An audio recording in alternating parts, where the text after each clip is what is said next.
Tole egaa hordoftootaa fi jaalattoota maatii chaanel keenyaa kan taatan hundumti keessan akkam jirtu nageenyi badhaadhaa isiniin jecha. Egaan akkuma beekamu koorsii akkaawuntiingiidha kan waliin ilaalaa jirru. Sanas principle of accounting waanii waliin ilaalaa turre xumurre. Amma principle of accounting 2 chapter 1 waliin eegalle kutaan har'aasii paartii xumuraati jechuudha. Innis mata duree estimating inventory kan jedhudha.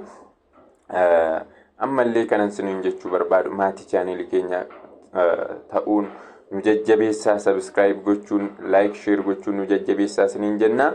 Gamanumaan kan isin duukaa jiru obboleessa keessan Galaanaa Daffaaru Yuunivarsiitii Finfinnee irraati. Mee kallattumaan mata duree keenya har'aatti ceenu innis estimating inventory kan jedhudha. Estimating inventory gaafa jennu maal jechuudha? Actually gaafa hin beekne jechuudha. Really yoo gaafa hin beekne inventory keenya maal goona estimate goona yookiis tilmaamu isa jedhamu mitiire directly yoo akkasitti kamuu baatalle estimate gochuudha yookiin tilmaamu isa jechuu akka jechuuti jechuudha waan kun actually yookiin really gaafa inventory keenya hin beekne jechuudha. Inni kun immoo maaliif barbaachise estimate gochuun gaafa jennu yeroo baay'ee jechuudha. Accountantiin tokko kaampaanii tokkoof maal godhaa manzilii yookiin interim periodidha kan inni qopheessu jechuudha.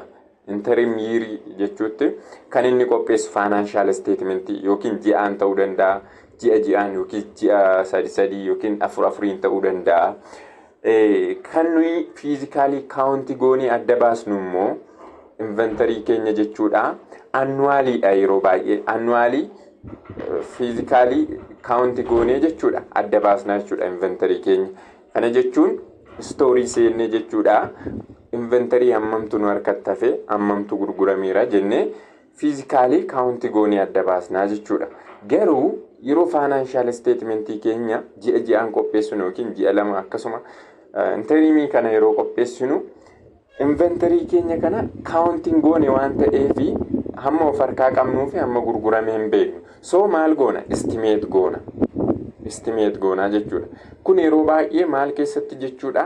Predikii keessattidha. Maaliif perpetualiin cost of goods sold sales walumaan galmeessaa deema waan ta'eef yeruma sana of harkaa qabnaa jechuudha. Garuu predikii keessatti dhuma accounting period irratti physically count goone waan adda baasnuu fi of harkaa waan hin qabneef maal gochuu nu barbaachisa? Estimate gochuu nu barbaachisa jechuudha. Estimate gochuu nu barbaachisa. So estimate gochuuf immoo methodii lamatu jiru. Inni tokkoffaani gross profit methodii jenna. Inventory keenya estimate gochuuf jechuudha. Inni lammaffaani maal jedhama? Retail inventory method kan jennudha jechuudha. Kana gaa amma methodoota kana waliin ilaallaa jechuudha kutaa irraa kana keessatti. Inventory keenya yookiis ending inventory yookiin inventory hamma of harkaa qabnu tokko adda baasuuf akkamitti estimate methodii kana lamaan fayyadamne estimate goonaa jechuudha.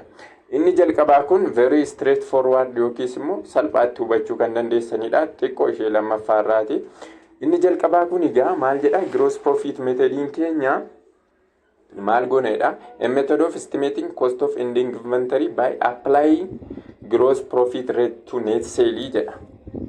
Kana jechuun step inni jalqabaa maal jedha? Jalqaba net sale ni jira. Isaa booddee maal goone? Net sale keenyarraa estimated gross profit keenya baafannaa jechuudha. In kennama yeroo baay'ee inni kun estimated gross profit keenya erga hir'isnee maal arganna? Estimated cost of goods sold keenya arganna.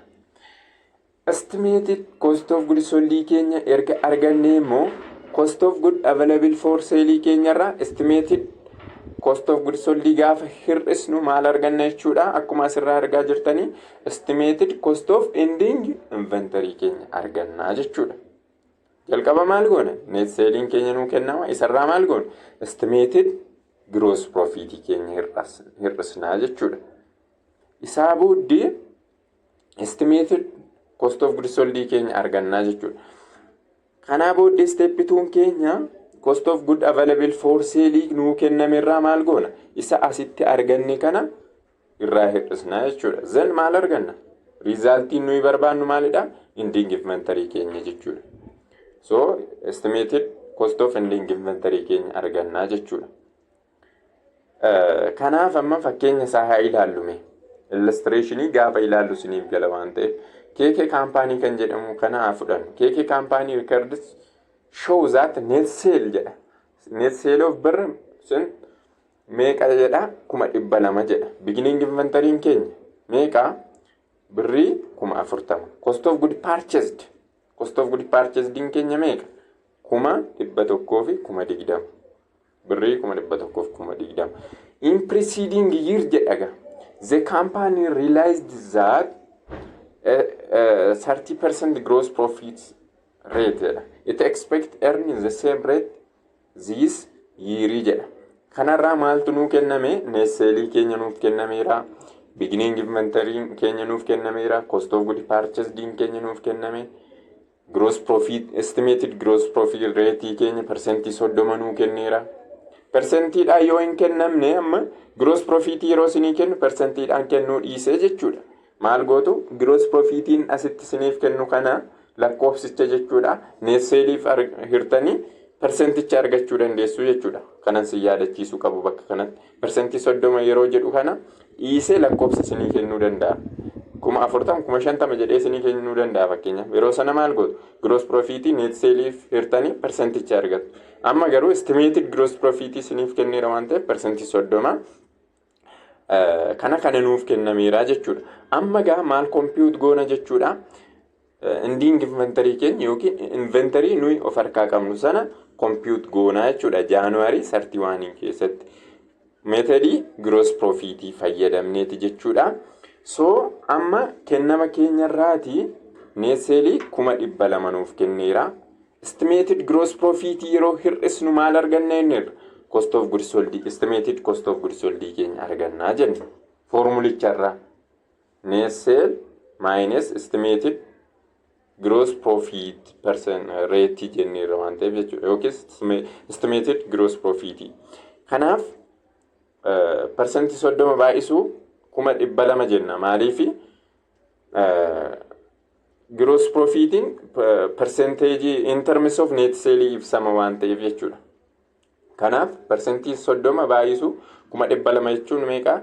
60 jechuudha. Yeroo sana estimated cost of goods sold keenya meeqa arganna jechuudha? 200 irraa 60 yeroo hir'istan 40 argattan. Jalqaba net sale isiniif kenname isarraa estimated gross profit hir'istan estimated cost of goods sold keessan argattan jechuudha. Stepin itti aanu maal gootu? Cost of good available for sale argattu. Isa argachuuf immoo maalidha? Beginning inventory isa jechuun cost of good available for sale jechuun beginning inventory plus cost of good purchased jenneera. Inni meeqa nuuf ta'a? Beginning inventory 40, cost of good purchased keenya 120. Yeroo walitti dhiyaatan 160 siniif dhufu jechuudha. Then cost of good available for sale keenyarraa maal goona jenneerra? Estimated cost of goods sold keenya hir'isnaa jenne. Estimated cost of goods sold keenya hir'isna. Ilaa duubatti deebisee sin agarsiisuuf foormulitti ishee kana sirriitti qabachuu qabdu jechuudha. Salphaadhas immoo kun baay'ee shamdadaansa waan nama rakkisu miti. So steppiin dhumaa keenya cost of good available for sale 160 irraa estimated cost of goods sold 140 isa arganne asitti isa arganne kana jechuudha. Gaafa hir'isnu meeqa arganna jechuudha? 20 ending inventory keenya arganna jechuudha. Bifa kanaani gross profit methodii fayyadamne bifa kanaani kan calculate goonu jechuudha. Methodiin inni lammaffaa immoo maalidha? Retail inventory method kan jennudha jechuudha. Inni kun immoo costii fi selling price at retail percentage kan jedhamu fayyadama. Retail company establish a relationship between cost and sale price jedha jechuudha. Kana jechuun cost to release retail percentage kan jedhu apply godheeti ending inventory keenya barbaadaa jechuudha. Inni kun sirriitti qabadhaa ishee kana stepuma ishee qabachuudha malee baay'ee salphaadha. Estimating inventory kan jennu baay'ee salphaadha. So Isteeppii kanneen hordofneeti ending inventory ati kostii arganna. Jalqaba maal goona? Cost of good available for sale ati retail price keenya barbaadannaa jechuudha. Kennama sana hin kennama yeroo baay'ee inni kun cost of good available at retail keenya arganne net sale keenya hir'isna. Maal arganna sarraati? Ending inventory at retail keenya arganna. Sana erga arganne good available for sale at cost divide by maal jenna? Cost available good available for sale at retail jenna. Kan costii keenya kan retail keenyaaf irraa jechuudha. So maal arganna jechuudha? Cost to retail ratio keenya argannaa jechuudha. Cost to retail ratio. Maaliifi metodiin kun applies cost to retail percentage jedha waan ta'eef jechuudha. Asii gaa percentage yookiin ratio arganne sana maaliin baay'isna jechuudha? Ending inventory at retail keenya gaafa baay'isnu estimated cost of ending inventory keenya argannaa jechuudha. Bifa kanaan kan inni hojjetamu. Fakkeenya gaafa ilaallu sirriitti isiniif gala. Amma garuu just formulaa kana sammuutti qabachuu isiniif barbaachisaa jechuudha. Amma illustrationii keenya kana ilaallu. It is not necessary to take a physical inventory to determine estimated cost of good on hand jedha. Barbaachisaa miti jedha kuni. Fakkeenya isaa ilaallu gaa. Ati kostii fi ati retail bifa kanaan nuu kenneera amma fakkeenya kanarratti jechuudha. Beginning inventory ati cost 14,000 birrii 14,000 jechuudha. Ati retail yoo 21,500. Cost of good purchased ati kostii meeqa 61,000. Ati retail keenya meeqa 78,500. Good available for sale at cost at retail price tokko isaanii nuuf kenneera jechuudha. Isaa booddee net sale keenyas nuuf kenneera. Net sale keenya nuuf kenneera. Meeqa nuuf kenne? 1,000 net sale nu targataa jechuudha. Less net sale jedha. Kana amma formulaa isa kana qabachuu qabdu gaa. At good available for sale at retail price inni jedhu isarraa maal goona? Net sale keenya hir'isna. Jalqaba beginning inventory at retail keenya argachuuf maal goona? 21,000 as ceenadha. Ishee kostii toon taane jalqaba kan barbaannu at retail keenya jechuudha. Kuma meeqa? 21,500 ida'uu 78,500 meeqa siniif dhufaa? 1,100 siniif dhufa. 1,100 erga siniif dhufe good available for sale at retail jechuudha. Ishee asii at retail barbaaddu. Erga argattanii net sale keessan hir'istu. Net sale keessan immoo meeqa? 70,000 jechuudha. Ending inventory at retail price isheen jennu bakka kanatti jechuudha. Meeqa siniif dhufti? 30,000 argattan. Then stepin itti aanu maalidha? Cost of good available for sale at cost over cost of good available for sale at retail jechuudha. Kana jechuun immoo cost of good available for sale at cost keenya meeqa? 75,000.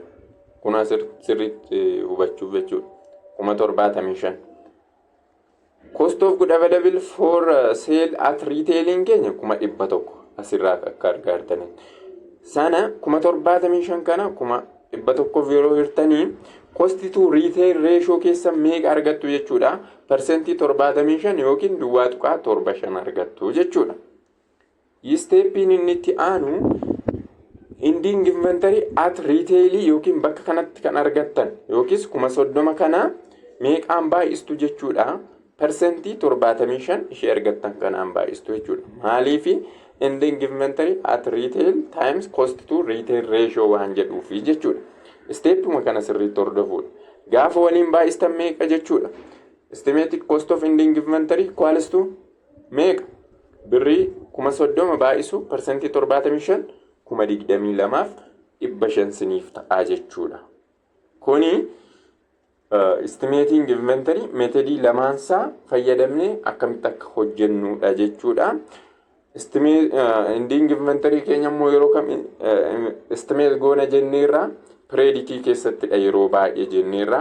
Loosii garaagaraanis nu mudachuu danda'a. Kaasuwalitii yookiis waan haala nuyi expecting goone sababii garaagaraatiin inventory'n keenya nu harkaa baduu danda'a. Earthquake ta'uu danda'a. Waan garaagaraaf loosii garaagaraa nu mudachuu waan danda'uuf estimate goona jennee dubbanneerra. Maaliif estimationiin nu barbaachise kan jedhu kanadha. Kanan siniif dabaluu yaadu tokko yookiin akka konseptiitti kanan sinitti dubbachuu barbaadu waa'ee liifoo fi waa'ee average cost irratti ayidiyaa tokko siniif dabaluu barbaada.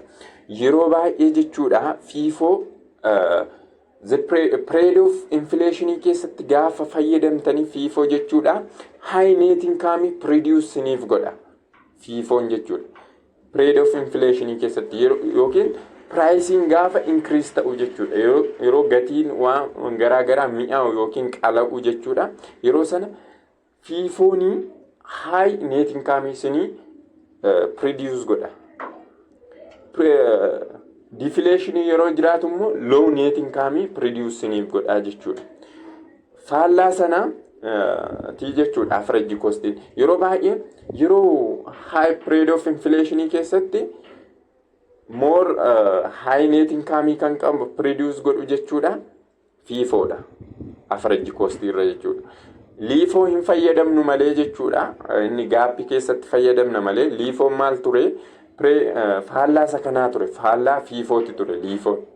Inni immoo lower net income produce godha ture price of period of inflation keessatti jechuudha. Price of period of deflation keessatti immoo fiifooni maal godha low net income dha. Liifoon immoo high net income dha produce godha jechuudha. Gabaabumatti kanan siniin jechuu barbaadu period of inflation keessatti fiifooni average cost irra high net income produce godha. Kanaaf iyyuu akkasuma maalidha high net income jiraachuun isaa immoo high tax dha jechuudha. Period of inflation keessatti fiifoon jechuudha.